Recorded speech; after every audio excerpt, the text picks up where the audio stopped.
Why is it that most of the people who are against abortion are people you wouldn't want to fuck in the first place, huh?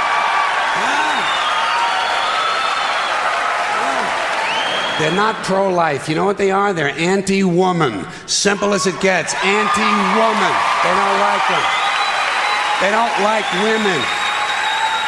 Pro-life conservatives are obsessed with the fetus from conception to 9 months. After that, they don't want to know about you. They don't want to hear from you. No nothing. No neonatal care, no daycare, no Head Start, no school lunch, no food stamps, no welfare, no nothing. If you're pre-born, you're fine. If you're preschool, you're fucked. You're fucked.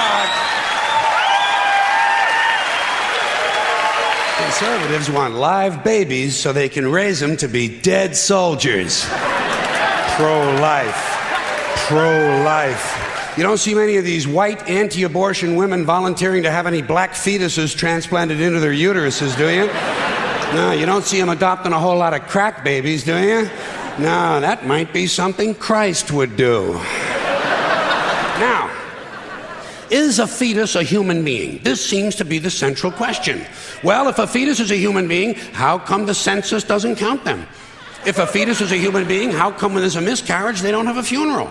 If a fetus is a human being, how come people say we have 2 children and 1 on the way, instead of saying we have 3 children? See, the really hardcore people will tell you life begins at fertilization. Fertilization when the sperm fertilizes the egg. 80% of a woman's fertilized eggs are rinsed and flushed out of her body once a month during those delightful few days she has.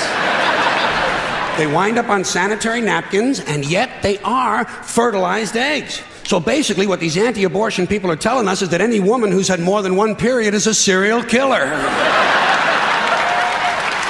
Consistency. Consistency. Speaking of consistency, Catholics, which I was until I reached the age of reason,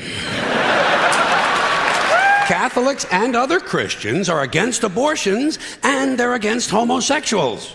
Well, who has less abortions than homosexuals? Leave these fucking people alone, for Christ's sakes.